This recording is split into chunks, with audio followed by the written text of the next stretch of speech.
एक बार की बात है, माता लक्ष्मी जी भगवान विष्णु से मिलने के लिए आ रही थीं। तो जब भगवान विष्णु से आई और मिली तो माता लक्ष्मी जी ने कहा कि भगवान, मेरे मन में 3 प्रश्न हैं, जिसका जवाब मिल जाए तो मेरे मन को शांति मिल जाएगी।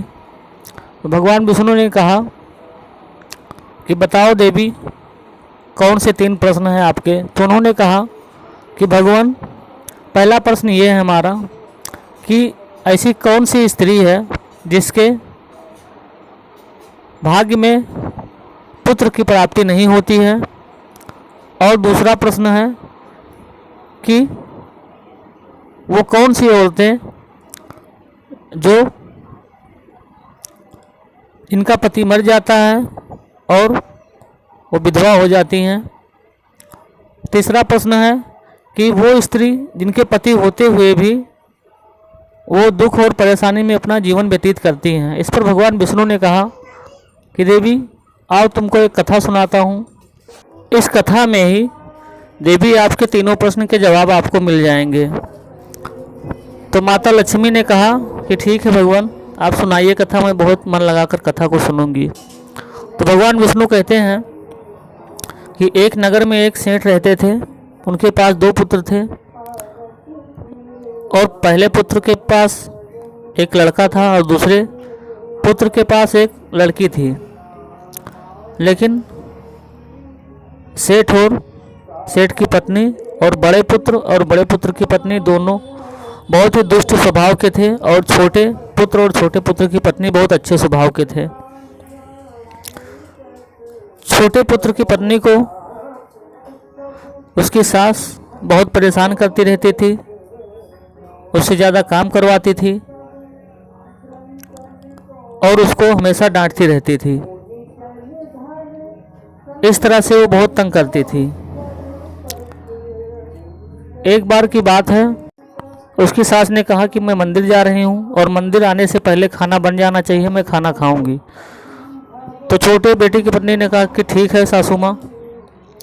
तो मंदिर चली जाती हैं और कुछ ही क्षण में दरवाज़ा खटखटाता है कोई। तो सोचती कि लगती है कि माँ आ गई। इस तरह से जब दरवाज़ा खोलती हैं तो देखती हैं कि एक साधु उनके द्वार पे आया है और कह रहा है कि मैं बहुत भूखा हूँ, मुझे भोजन करा दीजिए। तो छोटे बेटे की पत्नी कहती है कि महाराज, मैं आपको भोजन तो करा देती, लेकिन हमारी सासू माँ अभी आ रही होंगी, वो देखेंगी तो हमको डांटेंगी, इसलिए मैं आपको भोजन नहीं करा सकती। तो साधु कहता है कि थोड़ा ही करा दीजिए, मैं बहुत भूखा हूँ।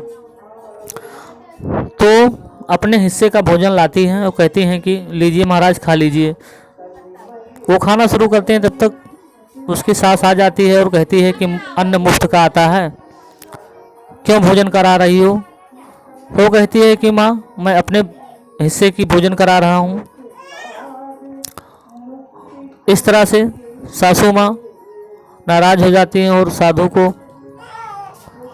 घर से बाहर निकाल देती हैं और उसके बाद में छोटे बेटे की पत्नी को भी घर से बाहर निकाल देती हैं। कहती हैं कि तुम ऐसे ही सबको मेरा अन्न खिला देती हो।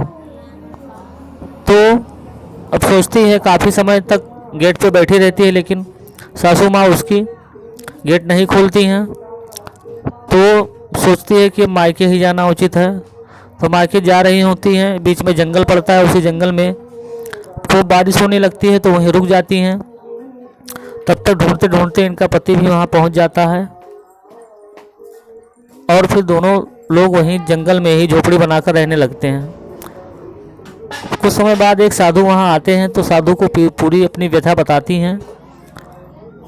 तो साधु एक पर्ची देता है, कहता है कि तुम्हारे पास पुत्र नहीं है, इसीलिए तुम्हारी सास तुमको ताने मारती है, और जब तुम्हारे पुत्र प्राप्त हो जाएगा तो तुम्हारी सास तुमको ताना नहीं मारेगी और तंग नहीं करेगी, ज़्यादा काम भी नहीं करवाएगी। तो ये पर्ची लो, इसमें जो भी लिखा है अगर इसका तुम पालन कर ले गई तो तुमको अवश्य पुत्र होगा।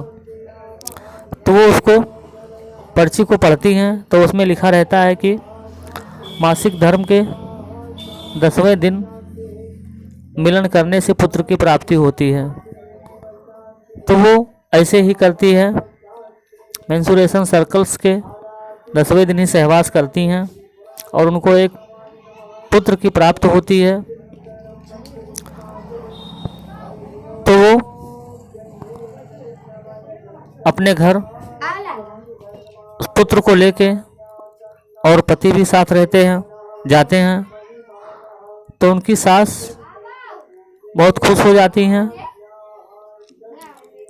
और दोनों लोगों को उनकी सास रख लेती हैं। और इस तरह से छोटे बेटे के पुत्र को देखकर सास बहुत प्रसन्न होती हैं और कहती हैं कि आज मेरे कुल का नाम रोशन हो गया और मेरा कुल आगे बढ़ गया। आज मैं बहुत खुश हूँ कि छोटी बहू ने हमको हमारे घर का वारिस दे दिया। इस तरह से अब छोटी बहू से भी ज़्यादा काम नहीं करवाती थी, ताने भी नहीं मारती थी उनकी सास, और खुशी से छोटी बहू से बोलती थी और बहुत खुश रहती थी अपनी छोटी बहू से भी। भगवान विष्णु ने कहा कि देवी, आपका पहला प्रश्न था कि ऐसी कौन सी स्त्री है जिनके भाग्य में पुत्र नहीं होता। तो जो स्त्री पतिव्रता का धर्म का पालन नहीं करती है, अपने पति का आदर नहीं करती है, ऐसे स्त्रियों के भाग्य में पुत्र की प्राप्ति नहीं होती है। अगर हो भी जाती है तो उनका जीवन बहुत ही दुख और कष्टों से बीतता है। दूसरा प्रश्न था आपका देवी कि ऐसी कौन सी स्त्री है जो समय से पहले विधवा हो जाती हैं।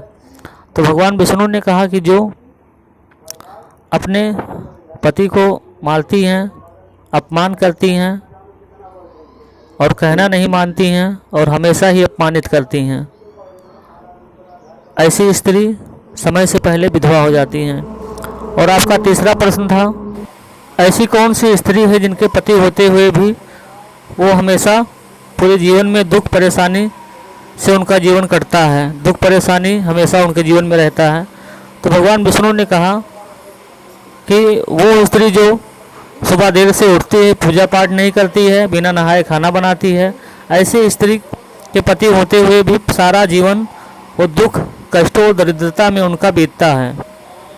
तो इस तरह से भगवान विष्णु ने माता लक्ष्मी के तीनों प्रश्नों का जवाब देकर माता लक्ष्मी को संतुष्ट किया। दोस्तों, अगर ये जानकारी आपको अच्छी लगी है तो वीडियो को लाइक कीजिए और इस जानकारी को और भी लोगों तक शेयर कीजिए। यदि आप हमारे चैनल परिवार में नए हैं तो हमारे चैनल से जुड़ने के लिए हमारे चैनल को सब्सक्राइब कर लीजिए कि ताकि इसी तरह की जानकारी हमारे चैनल पर आए तो आपको इसकी जानकारी तुरंत ही मिल जाया करे। फिर मिलेंगे आपसे इसी तरह की एक नई वीडियो में एक नई जानकारी के साथ। तब तक आप स्वस्थ रहिए, खुश रहिए। धन्यवाद।